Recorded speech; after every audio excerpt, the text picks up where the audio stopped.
श्रीगुरुभ्यो नमः। हरि ओम। श्री महागणाधिपतये नमः। श्री महासरस्वत्यै नमः। श्री गुरुभ्यो नमः। हरि ओम।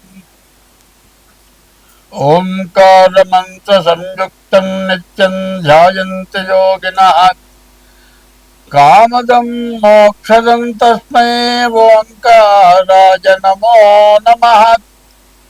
नमस्ते देवदेवेश नमस्ते परमेश्वर नमस्ते वृषभारूढ़ नकादाय नमो नमः। महादेवं महात्मानं महापातकनाशनं महापापहरं वंदे मकाराय नमो नमः। श्री गुरुभ्यो नमः। श्री महागणाधिपतये नमः। श्री महासरस्वत्यै नमः। अस्मद्गुरोः विद्यानंद गुरुचरणारविंदाभ्यां नमो नमः।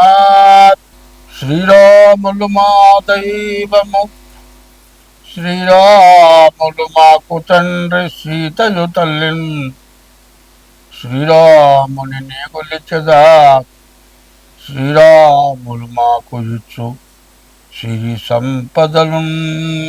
శని మీన రాశిలో మొత్తం 6 గ్రహాలు మారినాయి.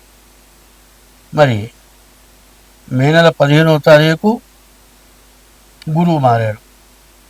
ఇట్లా ఈ గ్రహాలు మారటం చేత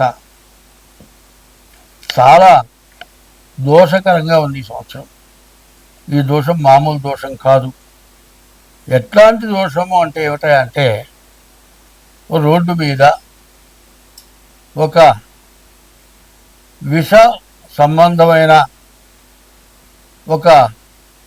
ఏదైనా ఒక వస్తువుని పారేశారనుకుందాం. మందులు తయారు చేసేటువంటి వాటిలో కెమికల్సే అనుకుందాం. కెమికల్స్ మన బజార్లో పడేస్తే బజారు మొత్తానికి ఇబ్బంది కలుగుతుంది. అట్లాగే ఈ సంవత్సరం 6 పాపగ్రహాల యొక్క బలం వల్ల రకరకాలైన సమస్యలు వస్తున్నాయి. ఏం చెప్తున్నా, అంతర్యుద్ధము అని చెప్తున్నా. ఈ అంతర్యుద్ధం కనబడేది కాదు, లోపల యుద్ధం. ఇక్కడ నేను మాట్లాడుతున్నానండి, ఇక్కడ చెబుతున్నా. నాకు ఎక్కడుంటుంది, ఎవడికో నాకు ఇంకోటికో ఒకసారి తగాదా జరిగి ఉండొచ్చు. వాళ్ళు ఏదో చెయ్యాలని లోపల ఉంది, ఆ ఆలోచనలో ఉంటా. ఇక్కడ మాట్లాడుతూ చక్కిలు లేస్తా, లేవటం కాదు కర్ర తీసుకుంటా. వాడు ఇక్కడ ఉన్నాడా లేడు, వాడిని కొట్టాలని బయలుదేరుతా. ఏంటో ఇక్కడ వాడిని కొట్టాలి, అడుగో ఏడు వాడు ఇక్కడ లేడు అంటే మనస్సు అంత చెడిపోతుంది. ఆ చెడిపోయే మనస్సు, నీకున్న శత్రువుని కొడుతున్నావా, ఎదుర్కొండా ఉన్నవాడిని కొడుతున్నావా, నీకు అర్థం కావట్లేదు. ఆ శత్రుత్వం అనేది నీ లోపల క్రోధం బయలుదేరటమే నీ యొక్క ఆవేశం. నీ ఆవేశం వల్ల ఎంత ఇబ్బంది పడుతున్నావో అర్థం కావట్లేదు.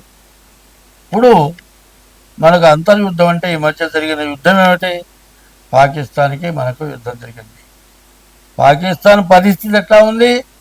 పూర్తిగా దరిద్రంగా ఉంది. మనకు యాత్రా స్థలం అది. అందరూ వస్తే, ఆ యాత్రకు వస్తే మనకు డబ్బులు వస్తాయి. నీవు బాగుపడలేక ఇండియా వాళ్ళు బాగుపడుతున్నారు, వాళ్ళని నాశనం చేద్దామనేటువంటి దురుద్దేశంతో యాత్రికుల్ని కొడితే ఎట్లాగండి? పెళ్ళాం మీద కోపం వచ్చి కుక్కని కొట్టాట. పెళ్ళాన్ని ఏమనలేక కుక్కని కొట్టాట. నీ ఇంట్లో నీకు తింటాని లేదు, నీకు సంపాదన లేదు, నీ మంత్రులకు కలియక లేదు, సరైన ఆదాయం లేదు, దుర్మార్గుల్ని పెంచి పోషిస్తున్నావు, వాళ్ళు దేశాన్ని నాశనం చేస్తున్నారు. ఇన్ని జరుగుతూ ఉంటే నీవు చేసే పాపం నీకు తెలియక పక్కనున్నటువంటి భారతదేశాన్ని పాడు చేయాలనుకున్నావు. సరే, దేశంలో సంగతి అట్లా ఉంచండి. ఇంట్లో మొగుడిని కొడదామని పెళ్ళాం అనుకుంటుంది, పెళ్ళాన్ని కొడదామని మొగుడు అనుకుంటాడు. ఈ మొగుడు పెళ్ళాము నాకు డబ్బులు ఇవ్వట్లేదు, కొడుకు రావకూడదు అనుకుంటాడు. ఈ ఇంట్లో కలహం, పెద్ద కలహం. మరి ఈ కలహం వల్ల, తగాదా వల్ల ఎన్నో సమస్యలు. ఒకటే చిన్న విషయం చెప్తానండి. 7 కట్టెలు ఉన్నాయండి. అక్కడ పడేసి వాడిని పిలిచి, ఆయన ఈ కట్టెలు మొత్తం ఎరగదీయరా అంటే 5 నిమిషాల్లో ఎరగదీసి పారేశాడు. ఇంకో 7 కట్టెలు కలిపి కట్టగట్టుంది. అదే ఈ కట్ట విప్పదీయకుండా ఎరగదీయరా అంటే 10 మంది వచ్చినా తీయలేకపోయినాడు. 7 కట్టెలు విడివిడిగా ఉంటేనేమో ఒక్కడే విప్పదీశాడు. కలిసి ఉన్న 7 కట్టెల్ని ఊడదీయకుండా ఎరగదీయాలంటే ఎవరి వల్ల కాలేదు. భారతదేశం కలిసి ఉన్న కట్టెల కట్ట, పాకిస్తాన్ విడివిడిగా ఉన్నటువంటి కట్టెల మోపు. నీలో నీ బాధ ఎటువంటిదంటే, నీవు, నీ సంగతి, నీ ప్రజల సంగతి, నీ దేశం సంగతి, నీ ఆర్థిక పరిస్థితి జాగ్రత్తగా చూసుకొని నీ చేత కావటంలే.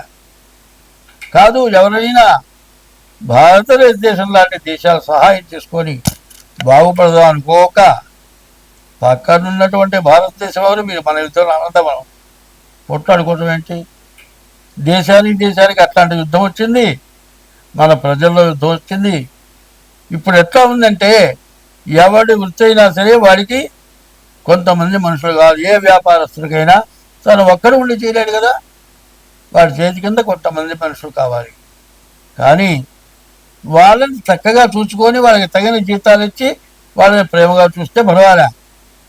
వాళ్ళకి జీతాలు ఇవ్వక, జీతాలు ఇస్తే వెళ్ళిపోతారని 2 నెలలకి నెల జీతం ఇచ్చి, 3 నెలలకు నెల జీతం ఇచ్చి వాడిని ఇబ్బంది పెడుతూ ఉంటే, జీతం కోసమన్నా పడుంటాడు అని అట్టు పెడితే వాడికి చివరికి విరక్తి పుట్టి ఇంట్లో ఏదో కాజేసుకొని వెళ్ళిపోయి నిన్ను, నీ వ్యాపారాన్ని సర్వనాశనం చేస్తాడు.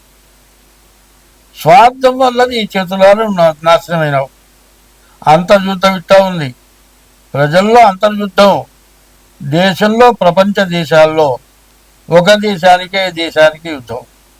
ఈ యుద్ధం వల్ల ప్రపంచం అంతా కూడా భ్రష్టుపోయే పరిస్థితి ఉంది.